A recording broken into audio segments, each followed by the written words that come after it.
Hi, everybody. Welcome to today's webinar, Next Generation HCM with Rippling, and it's where culture meets technology. Today's presentation is going to be roughly about 45 minutes or so. The phone lines are going to remain muted during the presentation. If you have any questions during the webinar, if you'll type them into the questions box at the bottom of your webinar panel, we will try to keep an eye out on that. And if we don't get your question answered today, we will make sure that we follow up with you with any answers. Links to the webinar and the slide deck will also be emailed to you following the webinar, usually within about 48 hours.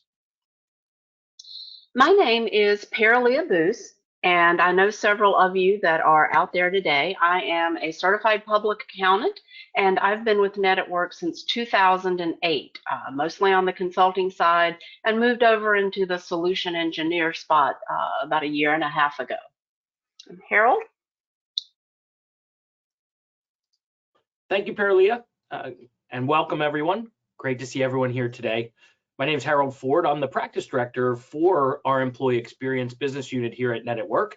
I have 30 years experience in the HCM technology realm, and I have both of my certifications, both my SHRM, SCP, and SPHR, both senior certifications at SHRM.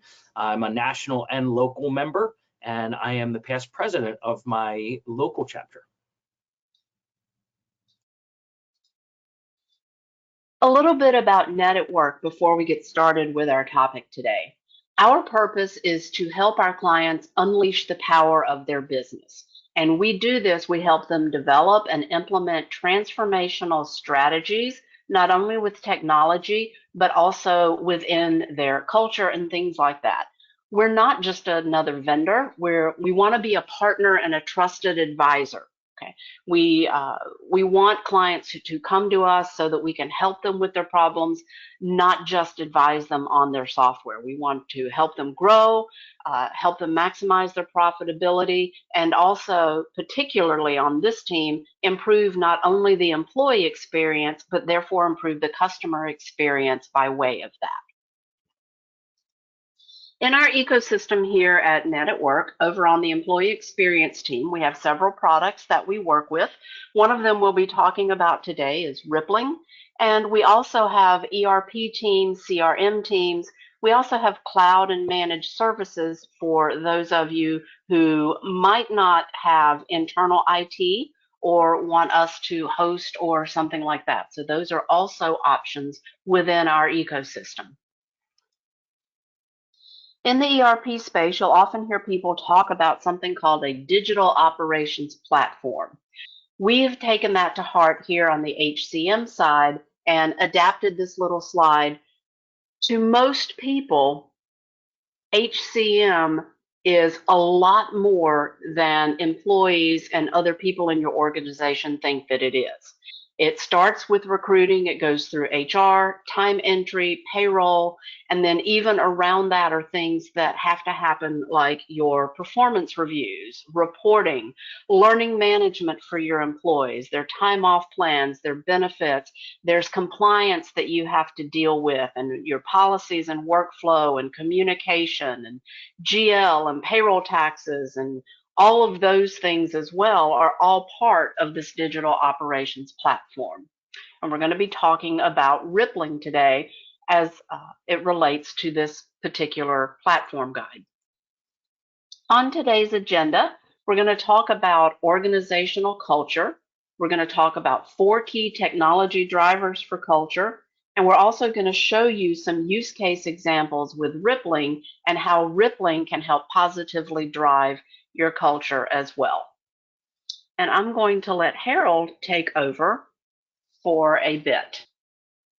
Thank you, Paralia. Appreciate that, and great intro there. So we're going to dive into organizational culture first here, folks. I want to talk about what is organizational culture, what makes it great, and then we'll lean into technology and how technology can help elevate your culture. We always like to lead with this slide. I tell folks I ask folks all the time. I tell them, you know, hey, outside of your office, your employees are enjoying the year 2024. What year is it inside your organization? And it's kind of tongue in cheek, but it really is about technology. In everyone's pocket is a phone that has apps and really transformational technology, whether it's social technology, shopping technology, communication technology. It's technology that's empowering them and transforming their lives. It's modern technology. They expect modern technology in their workplace as well. So it is increasingly challenging in today's world, in this global economy, to compete with yesterday's technology and tools. And so we hope to share with you today some really modern transformational technology in how you can enhance your culture. But first, what is organizational culture? A lot of different definitions, many definitions. I think if you Googled it, you'd come up with hundreds of definitions of what culture is. What I'd like to do first is hear from you. I'd like to understand what you think culture may be. I've pulled a question here: which definition best describes organizational culture? We have 4 options for you to choose from, and go ahead and pull up that poll, and we'll talk about those 4 while you're looking at these. So that poll should be values. live on everyone's screen now. Yep, it's up. Yep, thank you, Paralia. Shared values, beliefs, behaviors shaping employee attitudes. Is it unique personality, identities influencing norms and decisions? Is it collective mindset driving work styles and interactions? Or finally, there are unwritten rules and social dynamics governing employee behavior. Of those 4, what do you think is the best definition in your mind? And I know I made it challenging to you because some of these are very similar and they're aligned. You might say, well, heck, it's all 4 of these things, and you really aren't wrong. I'm just trying to lean into perhaps what would be the best definition from your point of view. And how are we doing there, Paralia? We have about 3/4 of the people who say shared values, another quarter of them with the unwritten rules, and we are at about 70% voted. So I'm going to leave this open for about another 10 seconds. So your last chance to toss your hat in the ring for this particular poll.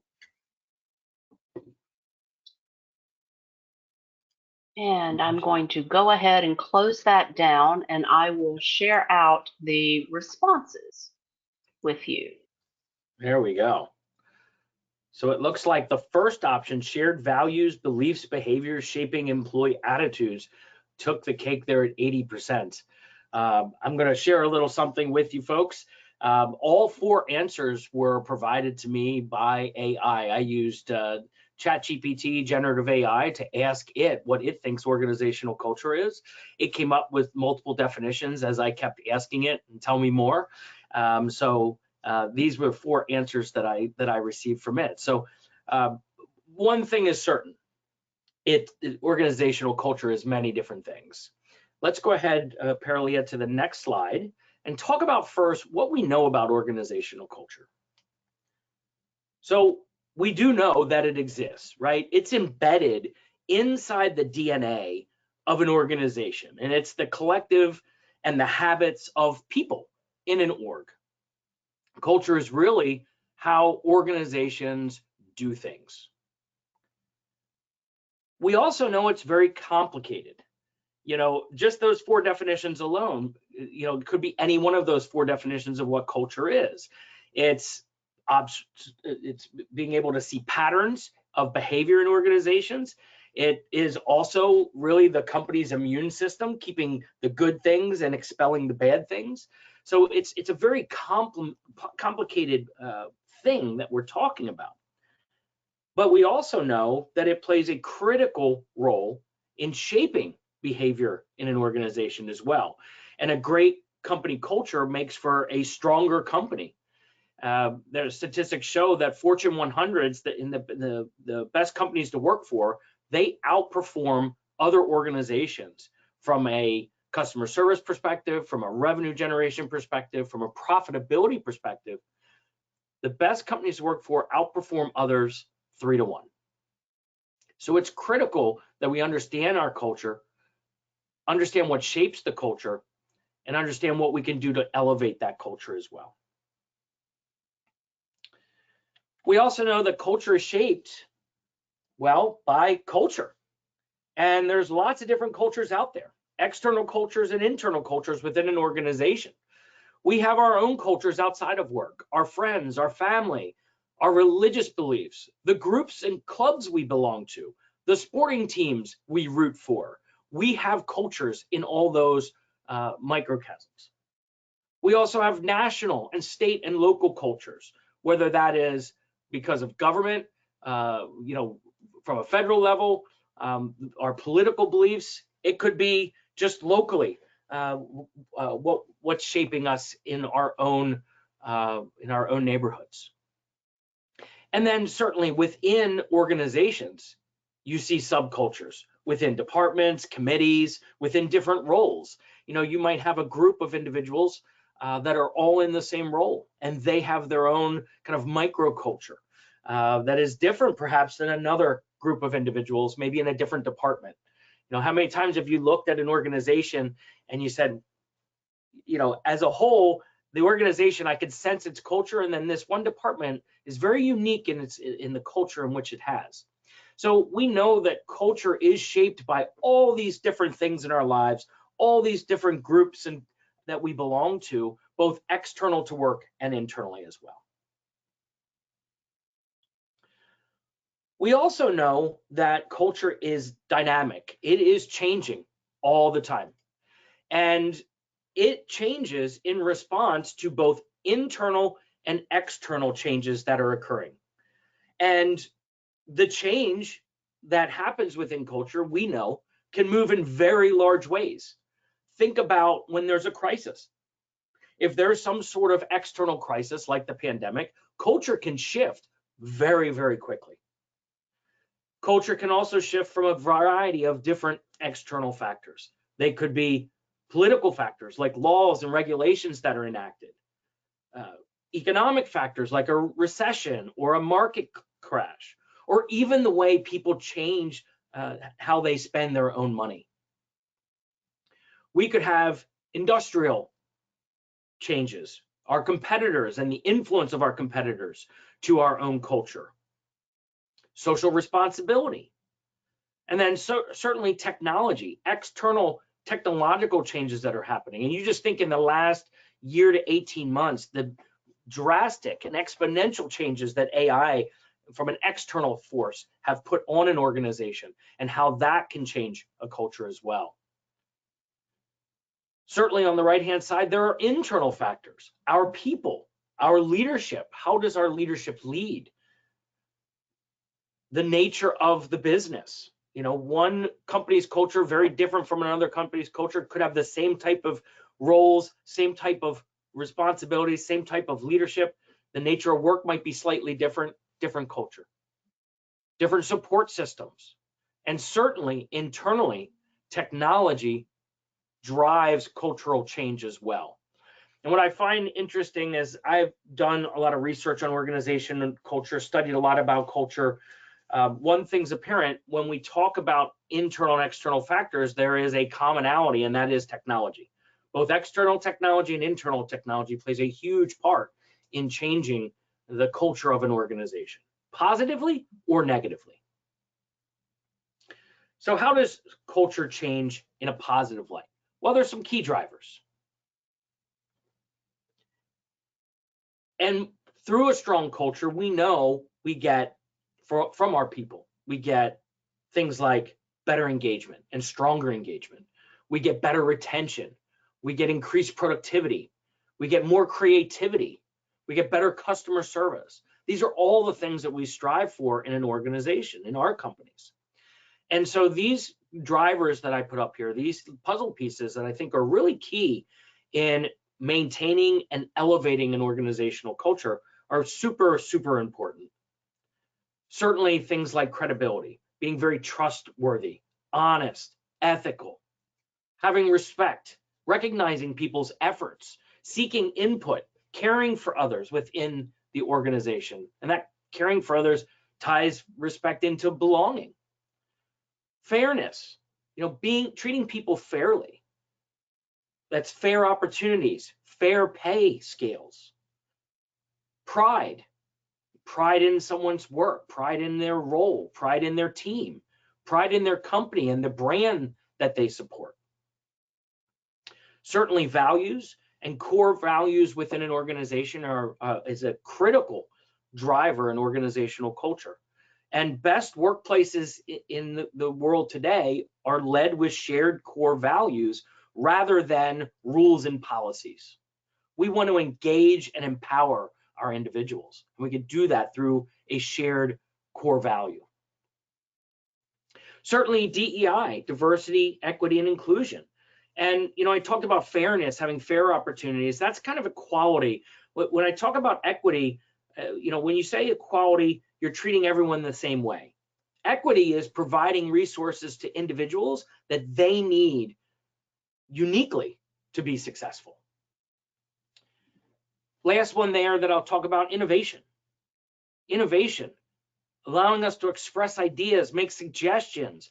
That's going to help build loyalty and confidence and willingness for an employee or the organization to do more. So all of these are critical and key drivers in driving organizational culture. And when they're all in harmony, culture is very high, very positive, very strong. So from an organizational perspective, how does the corporate I'm sorry, pardon me a second.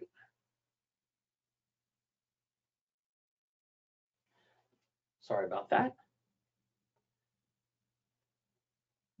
From an organizational perspective, how does the organization from a corporate perspective elevate and support culture? Well, certainly through leadership.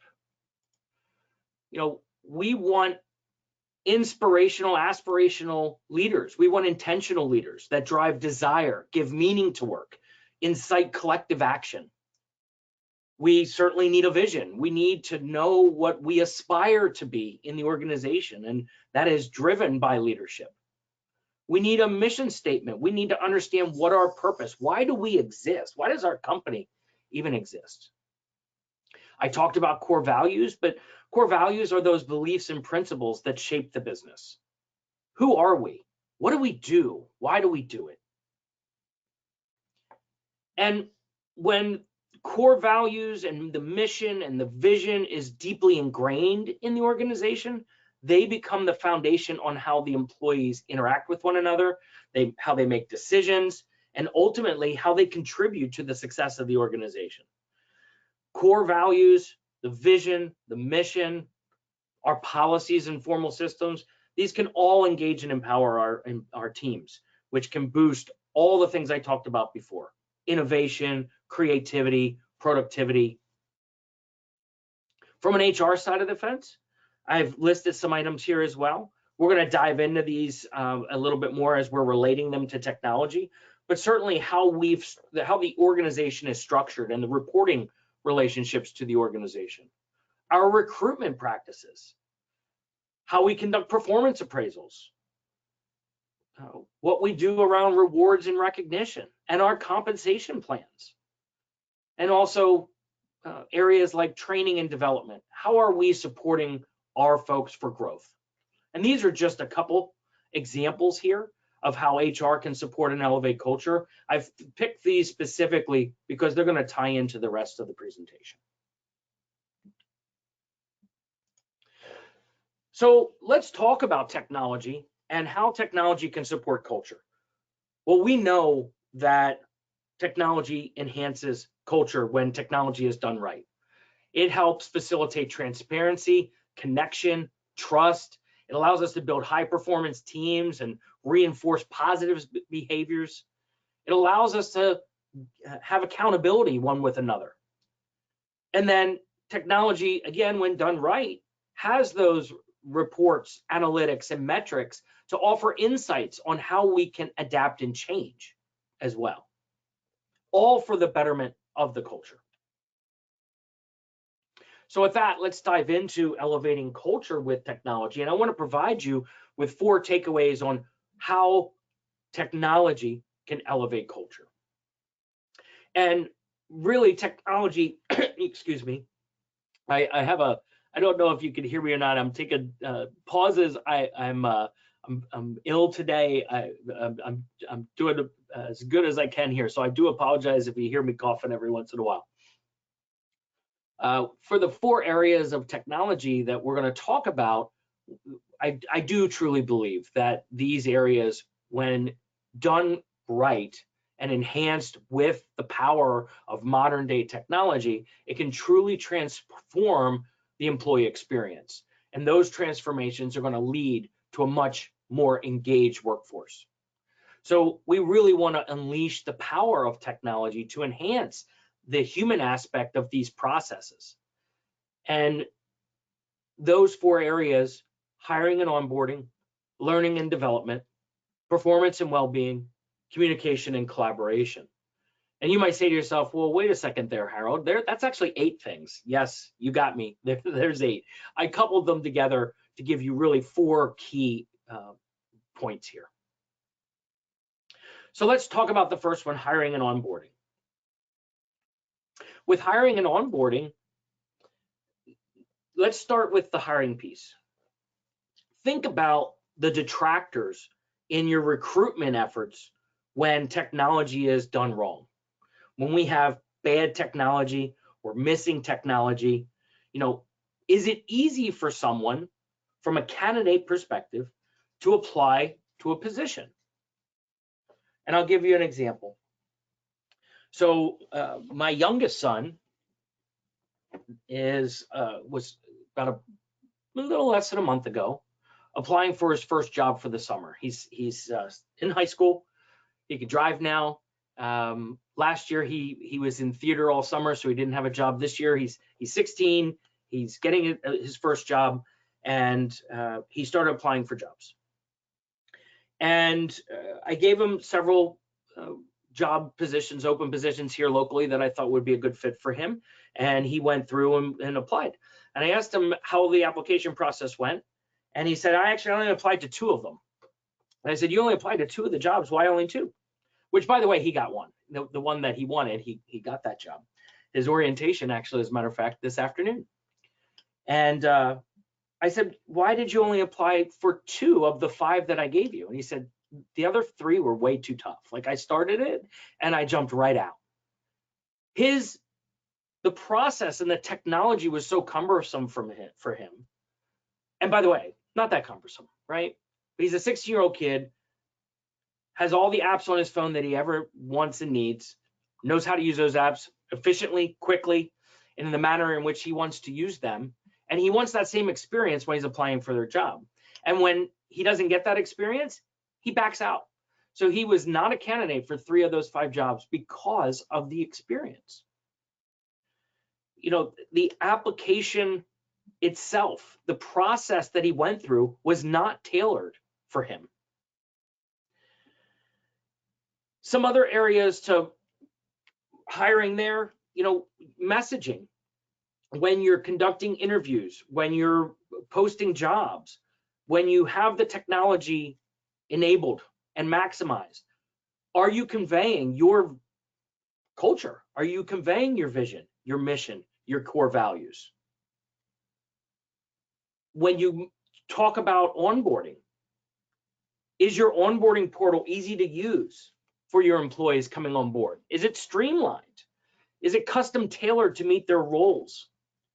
Does it have the resources they need to be successful?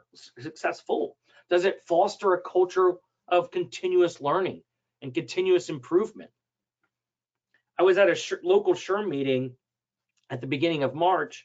It was a breakfast meeting, and I was at a table of 8 HR professionals, and we were talking about recruiting and onboarding and some things. And one of the women that were at my table had said that their challenge is that people are recruited, are hired, they come to work the first day, and they no-show second day. And they have an issue with that.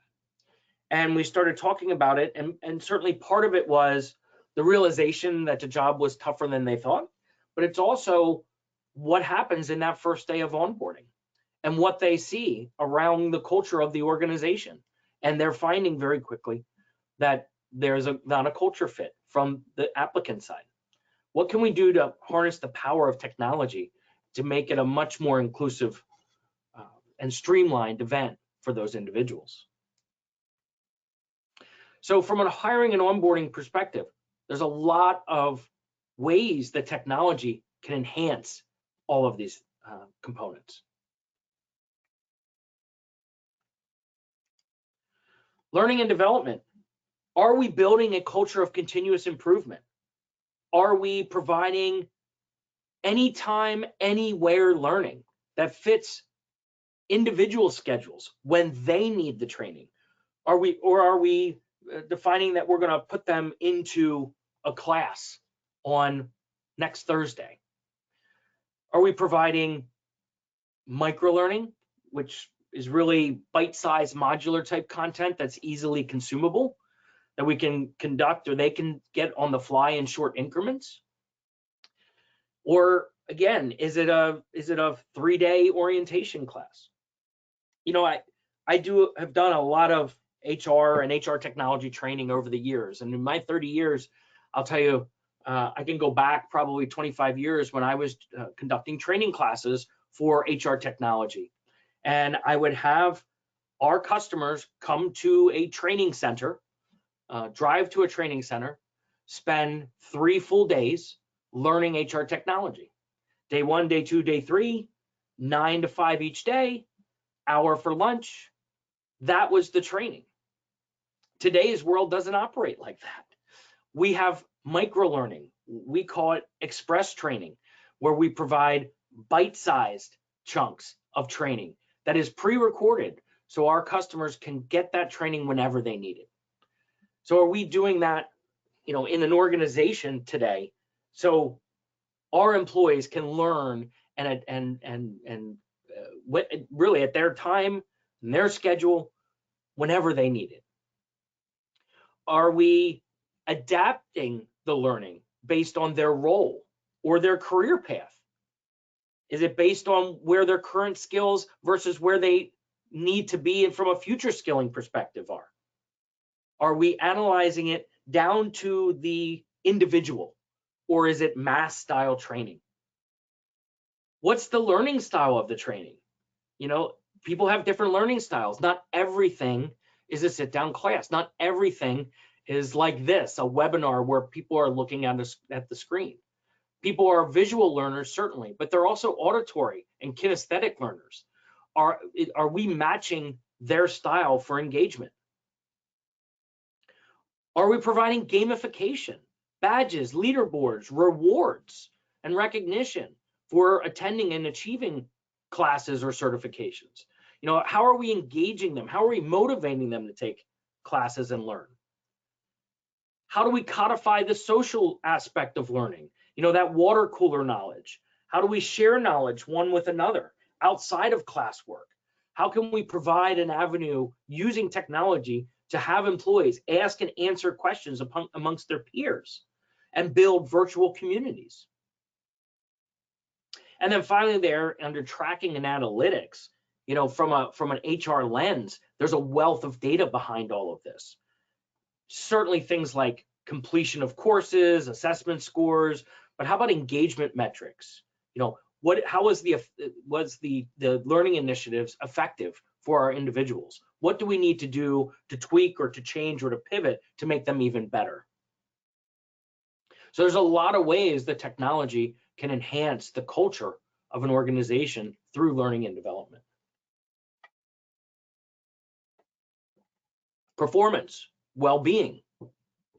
From a performance perspective, you know, do we have technology to set and track goals, provide feedback on goals and action plans? We should be able to monitor the progress of those goals, identify areas for improvement, recognize achievements, recognize by advancing their profession. Maybe it's promotion as well.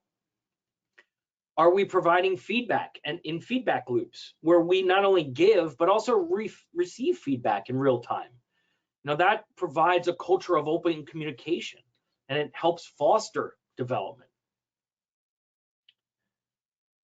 And then on the other side, from a well-being perspective, have we enabled technology to elevate productivity and efficiency, but also work-life balance?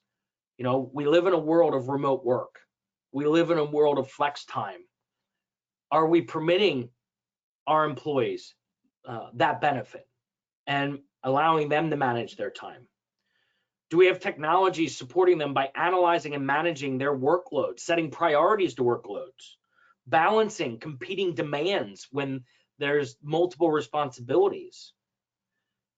Do we have a means to monitor potential sources of stress to allow teams to work better? Do we listen to employees? Do we have surveys? You know, can we have employees praise others, voice concerns, provide input, provide feedback, share experiences? Are we going to gauge sentiment and well-being on a periodic basis? You know, these are all different strategies to support health, happiness, and the productivity of the workforce when we talk about performance and well-being. And it's really important that we're using the technology responsibly, because there's also ethical concerns here as well. You know, making sure that we're treating people with the privacy that they desire, the confidentiality that they deserve, but we also want to promote at the same time a culture of trust and transparency. And my fourth and final area is communication and collaboration here. And there's a variety of means here that technology can really elevate culture. It sounds so simple, but I talk to so many organizations in my travels with HR. Just having a centralized employee directory where employees can access contact information, roles, departments, reporting constructs of their colleagues. I mean, this really helps foster that transparency that we're looking for. And quite frankly, it just makes it easier for employees to connect and communicate with one another. And then areas, I've talked a little bit about virtual environments where we have, you know, areas where employees can have this water cooler talk or share insights and knowledge and ask and answer questions. We can use these channels to send out announcements or updates or messages to our employees.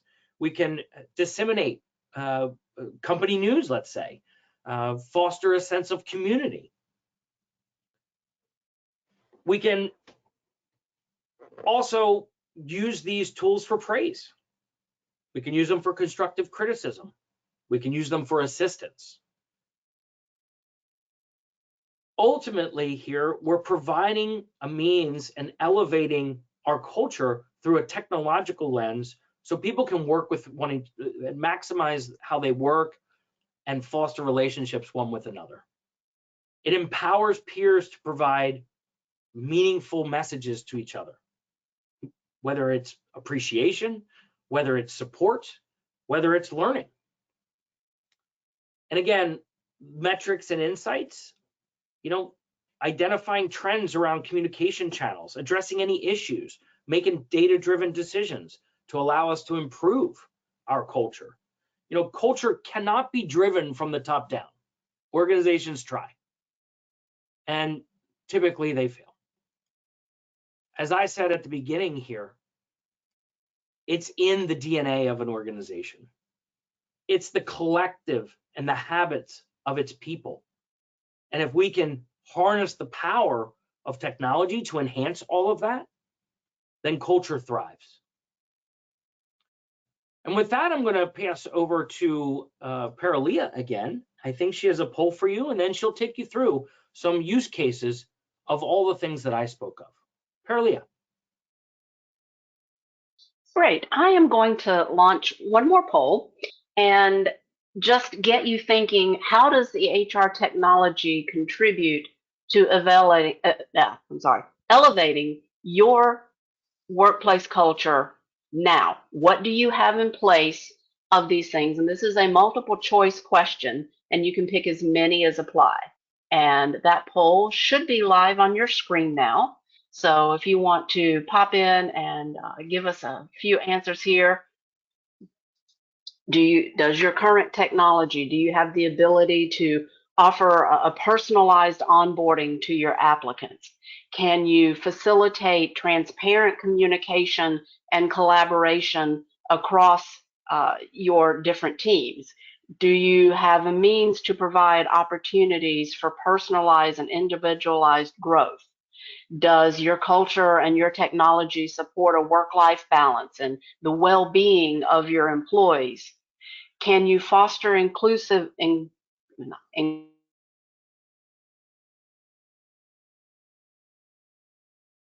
Oh, Paralia, we lost you there. Paralia?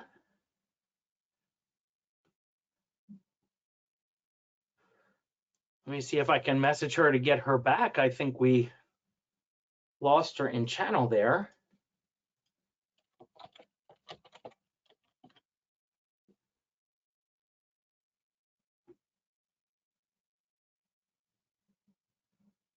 While I'm getting her back, please go ahead and keep voting there if you could. I disconnected with her. She is coming right back. I think she just lost the connection there. Paralia? All right, can you hear me now? Is that better? Yes, you're good. We got you. Excellent, excellent. So, yeah, my earbuds, I wear one at a time, and so that they will actually last for the day, and apparently one just decided to give up the ghost. All right, so it looks like voting has somewhat stopped on all of these, and it looks kind of even across the board. I'm going to go ahead and close out this poll and share the results with you. And it looks like most of you have the means for at least several of these, maybe not necessarily transparent communication and collaboration, but at least all of the others. And that's a really good thing that you're working and you have some technology that can help you and help your culture thrive. All right, I'm going to go ahead and hide that. And we are going to now talk about a specific piece of technology that can help you. And I'm going to start with the hiring and the onboarding part. And this is all Rippling. Rippling is one of the software that we implement and support here. And with Rippling, you can go in and hire a particular person, enter a little bit of information about them, and it will send an email to that applicant and say, okay, you're being hired. We want you to create your own account in Rippling. And when they create their account and register, and they can do this either from their mobile phone through the app, or they can do this on the web, they will have the ability to electronically sign the offer letter. You can pick and choose. You can create different templates, different versions of offer letters for different positions that you need, and include information about that particular person, their name, their job title, what you're going to pay them. And the employee will have the ability to electronically sign, and then that offer letter is kept in the employee record where you as an admin can go back and view it at any time, and the employee can go back and view it in their account at any time. The employee will have the ability to enter specific information, name, their preferred name, their address, their social, and Rippling will validate some of this. It'll make sure that the address is an actual legitimate US address. For instance, the employee is also going to be asked to upload a photo of themselves for the company directory.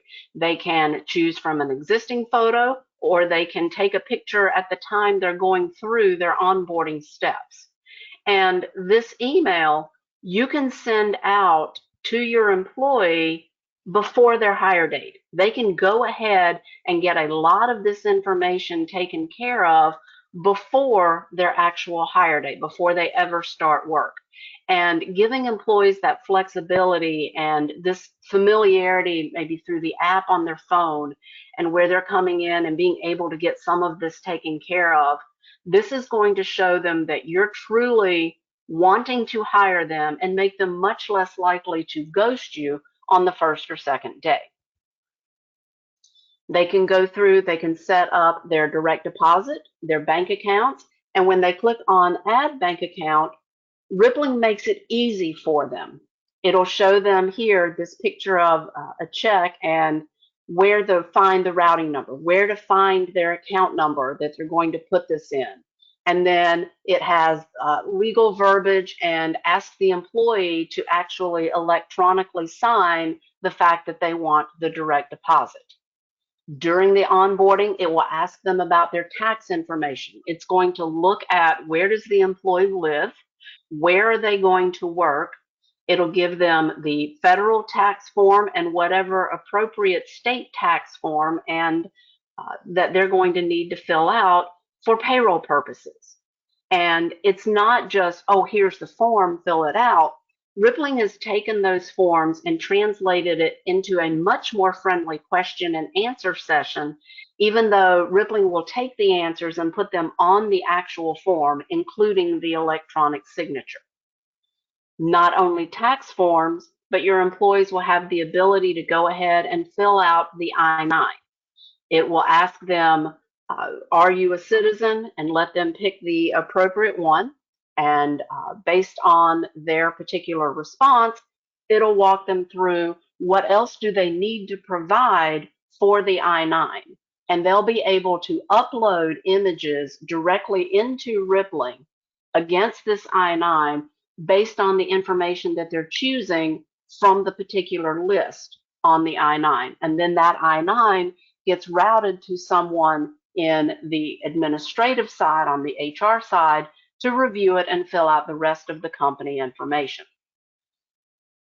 One of the last pieces during the onboarding is the employee will have the ability to go through open enrollment.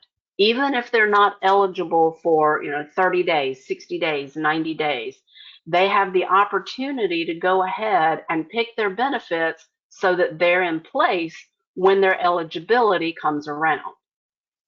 And if they choose not to do this immediately, then they're going to get a reminder within their Rippling dashboard about, hey, you need to do your onboarding because as of X date, you're not going to be able to. You're going to have to wait for the next open enrollment.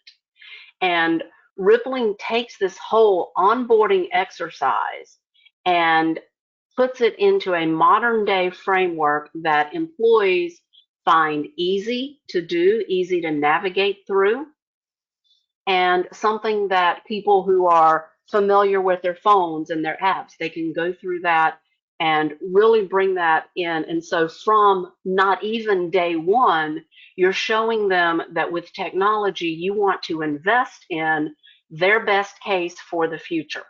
And you're investing in that particular culture and have the technology for the current modern day times. Learning management, another one that Harold pointed out. With learning management in Rippling, you can set up specific courses and you can say, okay, I want employees to be able to take courses as soon as they've signed their offer letter or their agreement. You can say, oh, nope, I don't want them to do it until their start date. Or I want them to be able to do it 7 days before their start date. Or I want them to be able to do it immediately. And you get to pick and choose what's the best fit for your particular environment or your particular culture. You get a lot of detail on the employees, what courses they're registered for, whether you register them, a manager registers them, an employee picks them, or they're automatically assigned to an employee based on maybe a start date, maybe based on a job or a department that they're in. You can have all of those things, and then you can come in and view what's that employee done? What do they have? Have they started it? Is it due on a particular date? Do you need to send a reminder? Do you want to see what that employee has upcoming? What are they currently enrolled in? What have they completed in the past? So you get that knowledge as well as the analytical capability based on what courses and things this person is taking. The course detail itself, it's going to show you a graph of people who are enrolled, and you can see here on this particular course that I've chosen, I've got 52 people that are overdue, and I have 3 that haven't started. And granted, mine is actually demo data, so some things aren't really happening. But you'll have the ability to see where people are in their particular course. You'll be able to also scroll down and see the specific people. You can send reminders to them as well from in here on the course as well. And you get to set the enrollment rules for a particular course, and it's done in natural language within Rippling. You can say, oh, I want everybody who's in these 3 departments to automatically have this course. And you'll have visibility and be able to look and see who are the people that are going to end up with this. You can choose when is this course going to be due. Is there any recurrence? Is it something that has to be renewed, that has to be done again later? And new hires automatically get enrolled based on the enrollment rules if and when they meet the eligibility. So this can not only automate things for you, but help you stay, 1, in compliance, 2, have the education that your employees need when they need it, and you don't have to worry about, oh, on this date I have to remember to go assign this course to this person. Rippling can automate a lot of that for you. Performance reviews and well-being on the employees. Rippling has an app inside of it for different review cycles. And you can do just a standard performance review. You can also have a milestone review, such as like 90 days after someone's hire date or something like that. Compensation reviews, which is a performance review plus compensation adjustment, and different kinds of reviews. Rippling can do the downward review. This is the review that we all know about, where the manager writes a review on an employee. You can also have the employee do a self-review. Also in Rippling are 2 other kinds of reviews. You can assign a review cycle to also include a peer review, which is also known as a 360-degree review. And employees can nominate people, managers can nominate people to review a specific employee. Rippling also has a review that's an upward review, where an employee can review their manager. And this one's not very common, but it's also a really, really good idea, because not only can the employee get feedback from their manager, the manager can get feedback from their employee. So it opens up that 2-way communication a lot easier for them and gives them that sense of collaboration. Milestone reviews, it's really easy to set up. You can say, oh, when this happens, I want this particular review to happen. And it can be based on something like number of days after hire, number of days after promotion, pretty much anything within Rippling that you can pick to trigger it. Now, this is all well and good for communication between the manager and the employees and their peers. But what can you, as an HR admin, get from this as well? There are dashboards. You can see here the different review cycles that I've got created here in my demo box. We're going to actually drill into the one that says annual review. And you also have the ability at the top to look at your own reviews and goals for an employee. You can set specific goals, company-wide goals, goals for a team, goals for an employee as well. And when we drill into a particular cycle, you can click on any of the arrows at the top to look at things that are in that particular step of the review cycle. Are we still doing reviews? Are we doing calibration on those? Are we figuring out any compensation changes? Are we packaging up the reviews themselves to make them deliverables to the employee? And are we finalizing that and putting those deliverables out there? And you can look and see where different things are in this particular cycle and do a lot of management with your reviews. You also get analytics. There's a couple of different ways in this. You can get a question summary. So you can see here my first question on a scale of 1 to 5. It's going to give me kind of a graph of all of my results. The next few questions are text-based, where an employee or a manager actually has to put in actual feedback.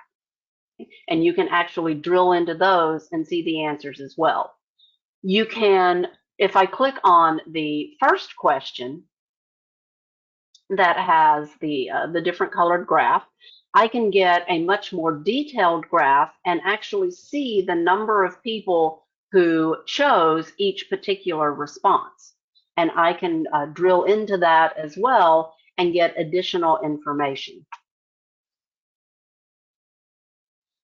Another view of analytics, you can also scroll down and on a particular question, see who the manager was and the employee and what did they choose for that particular answer. Now I'm still on the first question, which is why you're seeing some numerical answers here in this particular graphic, but you can do this on any question within the review.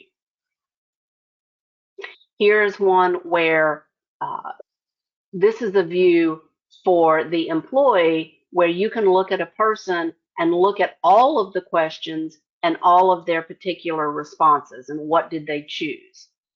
So within Rippling and your performance, you can get several different ways of looking at the data and getting those analytics while at the same time giving better communication between employees, their peers, and their manager, and collaboration and providing for like growth and helping the manager help the employee grow based on information taken from the actual performance review. Surveys. Harold mentioned briefly about the ability to survey your employees and kind of get the pulse of where they are in your organization and what are they feeling. And you can see here on this particular survey that went out, it's not quite done yet, but we still can see different graphs on all of the questions that are answered. You can have surveys for exit surveys. You can have a new hire check-in survey, maybe after a week, after 30 days, whatever you need. You can also create surveys on the fly. Surveys can be anonymous or not. You can send them out to everyone or just a specific group of employees. You can also use things in Rippling to trigger a survey to happen. You can also trigger certain things to happen based on answers to the survey. So if responses to a question are a particular set of responses, you can forward that, for instance, to a manager to alert them and maybe have them help get better responses in the future on those questions. You can see which surveys are active. You can actually drill into them. You can also create a bank of questions to pick from your surveys. And not only can you create your own survey from scratch, Rippling has a recipe concept with some very popular surveys, and you can use them as is, or you can choose the recipe and you can make changes to it. You can drop questions, add questions, things like that. Engagement, exit surveys. You can use this as an RSVP for a particular event. Communication, our last use case scenario that I want to talk about briefly.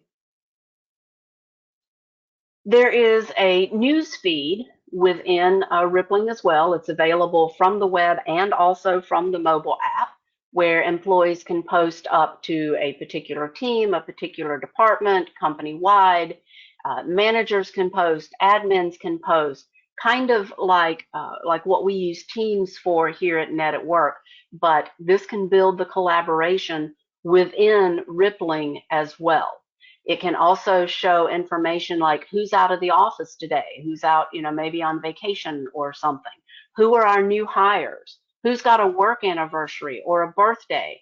And get that information into your employees' hands without you having to do much of anything other than say, oh, yeah, we want to use the news feed. Harold mentioned an organizational chart. This is also available within Rippling.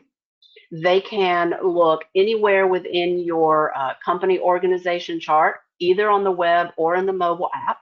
They can see, for instance, here, if I look over at Dean, let me get my little laser so you can see where I'm pointing to here. So if we look at Dean, over here in the corner, he has 8 people that directly report to him and 156 total people that report indirectly or directly up to him. I can see where he is in the company, what his job title is, how long he's been with the company. And I can actually navigate through the entire org chart. There are also additional views. You can see here, this is an employee view where they can see it by department or work location. There are also other choices for an admin to see in the org chart as well.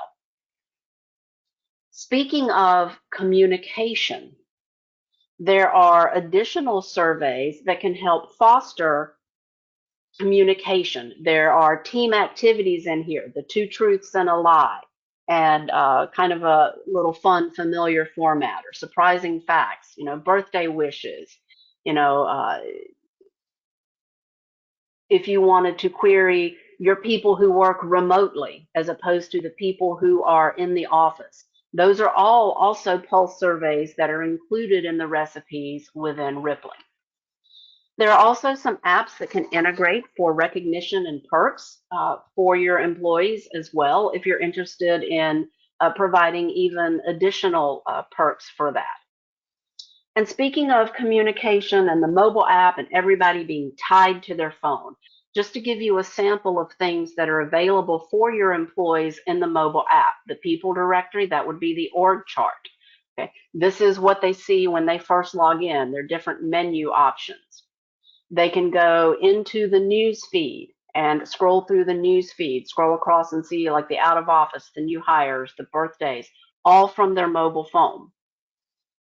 They can go into their profile by clicking on their picture. They could update maybe their emergency contacts or their address. They could go in and see the documents that they've signed. Time capture can be done from the mobile phone. This has geofencing and geotagging capabilities as well. There's also a kiosk mode, and there's also the ability to clock in and out from the web version as well. But you can see here that they can clock out, they can switch jobs without having to clock out and then clock back in. They can put attachments against a particular shift. They can put in comments as well. Time off. Managers can manage the time off for their employees directly from their mobile phone. Employees can request time off and see their time off taken directly from the mobile phone. And it's very easy, a very clean screen for a manager to do the approvals. And employees can see here on their time off, what's their balance? What do they have scheduled? How much are they supposed to accrue? Are any of their requests pending? Information like that. And when they go to create their leave request, first and last day, it's going to calculate what their accrual balance should be on their first day of leave. So not just what do they have right now, what are they going to have in the future? Pay stubs can be downloaded directly to the mobile phone. They can drill in, they can actually scroll down through their advice, and whether it's direct deposit or they get a live check, they can scroll down through it. They also have the ability to download and share that with others. So if they're sitting, maybe getting a car loan at the beginning, anything like that. And then they can also adjust their direct deposit and their tax withholdings, again, directly from the mobile phone with an electronic signature. Once W-2s, or if they're a 1099 contractor, employees can also get those from their mobile app. All right, before we close, I have one final polling question for those of you that are still hanging out here with me, and I'm going to open that polling question really quickly. Hopefully, we've given you enough to pique your interest and find out, would you like to learn more about other things in rippling that can help you positively drive your culture?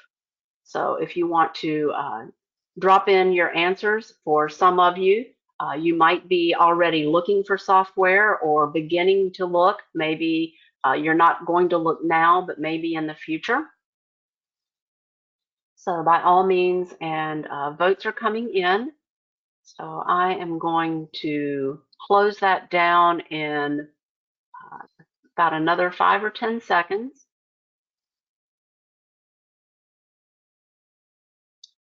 All right, and I am going to go ahead and close that particular poll.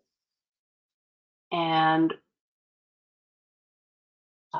in closing for today's webinar, the links and the slide deck should be sent out within about 48 hours.